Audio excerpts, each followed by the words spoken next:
নমস্কার, কেমন আছেন সবাই? আশা করি সবাই খুব ভালো আছেন। আজকে নিয়ে চলে আসলাম একদম বাচ্চাদের মন মতন একটা জলখাবারের রেসিপি নিয়ে।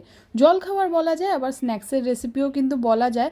দারুণ মজাদার একটা স্ন্যাক্সের রেসিপি, অথচ পুষ্টি গুণে একদম ভরপুর। ঝটপট বানিয়ে দেখাবো, একদম সময় নষ্ট করব না।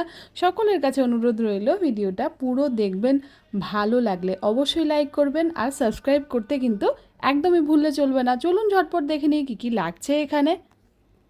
সবার প্রথমে আলু কেটে নিয়েছি আমি এখানে দুটো আলুকে চৌকো করে কেটে নিয়েছি অরেগানো 1 টিস্পুনের মতন, চিলি ফ্লেক্স নিয়েছি 1.5 টিস্পুন, ডুমো করে একটা পেঁয়াজ কেটে নিয়েছি, আর বাটার নিয়েছি 2 টেবিল চামচ। এখানে ক্যাপসিকাম রয়েছে, আরও কয়েকটা জিনিস লাগবে, সেটা আমি রান্না করতে করতে আপনাদেরকে দেখিয়ে দিচ্ছি।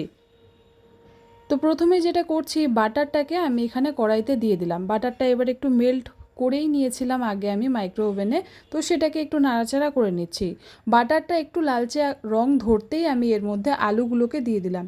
আলুগুলোকে বাটারের মধ্যে কিন্তু আগেই ভেজে নিতে হবে। এখানে আমি কোনো কিছু প্রথমে অ্যাড করব না, শুধু আলুটাকে ভাজবো সামান্য পরিমাণে একটু লবণ দিয়ে।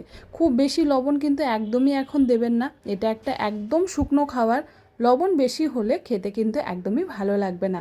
এবার দিয়ে দিলাম ডুমো করে কেটে রাখা পেঁয়াজ। এই রেসিপিটা তৈরি করতে গিয়ে কিন্তু পেঁয়াজ একদম পাতলা করে কাটবেন না, বরং ডুমো করে কাটলে কিন্তু খেতে ভালো লাগবে। দিয়ে দিলাম আদা, রসুন আর কাঁচা লঙ্কা বাটা 1/2 টিস্পুনের মতন। কাঁচা লঙ্কা বাটাটা চাইলে আপনারা অ্যাভয়েড করতে পারেন, যেহেতু বাচ্চাদের জন্য তৈরি। বাচ্চারা কিন্তু সকল বাচ্চাই ঝাল খেতে খুব একটা অভ্যস্ত হয় না, আর ভালোবাসলে দেবেন। আমি এখানে ক্যাপসিকাম কুচিও দিয়ে দিলাম। সব কিছুকে এবার একসাথে একটু সময় নিয়ে মিলিয়ে নিতে হবে। বাটার দিয়ে তৈরি যে কোনো রেসিপিতে সব সময় এটা মনে রাখতে হয়, খুব বেশি আঁচে রান্না করলে নিচের বাটারটা কিন্তু পুড়ে যাবে। তার সাথে সাথে যে জিনিসটাই বাটারের মধ্যে দিচ্ছেন সেটার মধ্যে দিয়েও কিন্তু একটা পোড়া গন্ধ চলে আসে। তো সেটা বুঝে একটু লো টু মিডিয়ামে রান্না করলে খুব ভালো। এবার বলে রাখি, এখানে আমরা জলের ব্যবহার প্রায় করব না বললেই হবে, কিন্তু আলুগুলো সেদ্ধ হতে দিতে হবে। সেজন্য আমি 2 থেকে 3 মিনিটের জন্য একটু কড়াইটাকে ঢাকা দিয়ে দিলাম।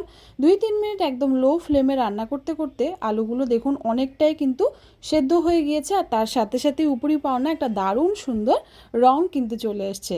এবার না দিলেই নয়, এমন পরিমাণে সামান্য একটু জল দিয়ে দিলাম, ভীষণই অল্প, যাতে করে আলুর মধ্যে যদি কোনো রকমের কচকচে ভাব থেকে যায় সেটাও যেন সেদ্ধ হয়ে যায়। আবারও বলছি, ভীষণই সামান্য জল, এতটাই সামান্য যে এর পরিমাণটা আমি বলছি না, আপনারা নিজেরা বুঝে দেবেন। আর দিয়ে দিলাম খুবই সামান্য পরিমাণে একটু লবণ। এবার সব কিছুকে দেওয়ার সাথে সাথে আলুগুলোকে আর এক পর্যায়ে আমি সেদ্ধ হতে দিচ্ছি। 2 মিনিটের জন্য এটাকে আমরা আবারও ঢাকা চাপা দিয়ে দিচ্ছি। এটা একটু ভালো মতন সেদ্ধ হয়ে যাবে। এবার দেখুন ঢাকাটা উঠিয়ে নিতেই কত সুন্দর একটা রং চলে এসছে, ভীষণই সুন্দর একটা লালচে রঙের আভা কিন্তু এখানে চলে এসছে। তার মানেই বুঝে নিতে হবে আলুটা কিন্তু ভেতর থেকে একদম সুন্দরভাবে নরম হয়ে গিয়েছে। এবার যেটা করব, আমি এখানে চিলি ফ্লেক্স দিয়ে দিচ্ছি 1 টিস্পুনের মতন, আর তার সাথে সাথেই দিয়ে দিচ্ছি অরিগানো, খুবই সামান্য পরিমাণে, মানে ওই 8 টিস্পুনের মতন। এখন এই জিনিসগুলো একটু কমই দিচ্ছি, এরপর কিন্তু আমরা আবারও এগুলোকে অ্যাড করব।